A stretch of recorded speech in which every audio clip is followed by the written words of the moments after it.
Hola amigos, les doy la bienvenida al último capítulo de la serie de ciudades fantasmas y qué mejor forma de terminar que con la ciudad de Pripyat cerca de Chernóbil, la ciudad que fue una víctima directa de la Guerra Fría y que quedará para siempre como un recuerdo de cómo los políticos que quieren hacer creer a su pueblo que viven en una sociedad utópica pueden llevarlo a su destrucción y a la pérdida de vidas, para esta generación y las futuras. Sin más, aquí les dejo el capítulo de esta semana.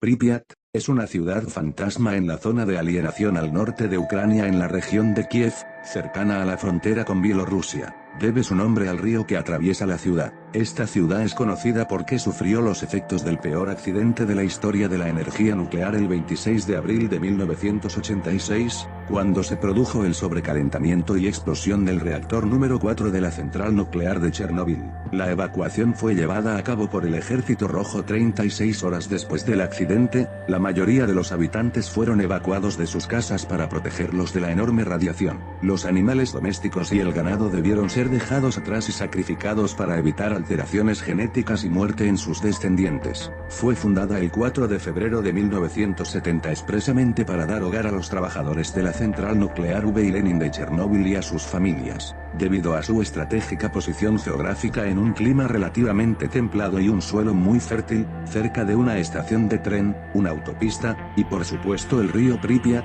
la ciudad comenzó a desarrollarse, convirtiéndose en una de las zonas más agradables para vivir de la antigua Unión Soviética. Debido a esto, la población en solo 16 años creció hasta más de 40.000 personas. La construcción de la ciudad fue llevada a cabo por el Partido Comunista de la Unión Soviética, mientras Leonid Brezhnev era el presidente. El sábado 26 de abril de 1986, durante una prueba en la que se simulaba un corte de suministro eléctrico, un aumento súbito de potencia en el reactor 4 de esta central nuclear produjo el sobrecalentamiento del núcleo del reactor, lo que terminó provocando la explosión del hidrógeno acumulado en su interior. Básicamente se estaba experimentando con el reactor para comprobar si la energía de las turbinas podía generar suficiente electricidad para las bombas de refrigeración en caso de fallo, hasta que arrancaran los generadores diésel. La cantidad de dióxido de uranio, carburo de boro, óxido de europio, herbio, aleaciones de circonio y grafito expulsados, materiales radiactivos y o tóxicos que se estimó fue unas 500 veces mayor que el liberado por la bomba atómica arrojada en Hiroshima en 1945.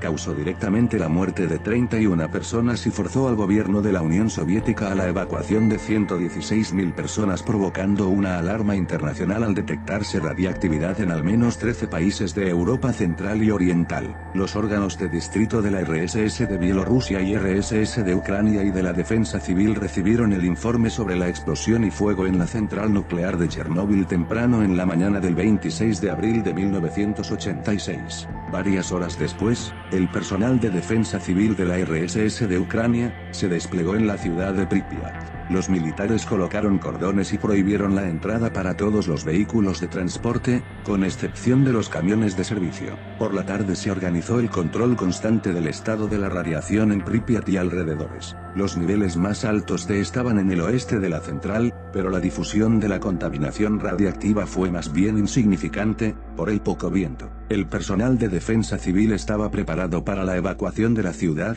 aunque solo el gobierno de la Unión Soviética era capaz de tomar esa decisión, que no se llegó a producir hasta pasadas 36 horas del accidente. Las autoridades soviéticas, al mando de Mikhail Gorbachov, aseguraron a la población que podían continuar con sus vidas normales. Incluso las escuelas de Pripyat abrieron sus puertas y recibieron a los niños de forma habitual. La ciudad tiene muchos edificios de apartamentos, dentro de los cuales se encuentran abandonadas fotografías, juguetes de niños, ropa y otros objetos personales. También hay restaurantes, plazas de juego, hospitales, escuelas y gimnasios abandonados. Debido al inexistente mantenimiento de las construcciones, dentro de ellas el moho, los hongos y las plantas han crecido gracias a la humedad producida al derretirse la nieve de invierno o en los días de lluvia. Se suele quedar el agua estancada en las terrazas o en los pisos superiores de los edificios, y cuando baja derrumba los suelos o humedece en las paredes, debilitando la pintura de las mismas. Por una larga carretera vacía se llega al puesto de control de la zona de alienación, una zona de seguridad de 30 kilómetros a la redonda resguardada por el ejército alrededor del área del accidente. El terreno que rodea al antiguo reactor está cercado también por un nuevo perímetro de 10 kilómetros a la redonda,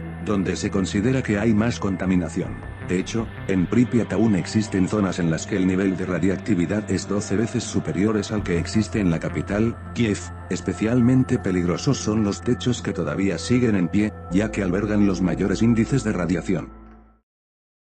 Bueno amigos, con este episodio damos por terminado esta serie de ciudades fantasmas. Hemos visto ciudades en varios continentes que fueron afectadas por la codicia, la guerra, los desastres naturales y el descuido humano. Espero que además de disfrutar esta serie les haga pensar de que la vida de una ciudad se puede ir de la noche a la mañana y de cómo hay que apreciarla. Espero volver con una nueva serie para su disfrute y también retomaremos las creepypastas. Hasta la próxima.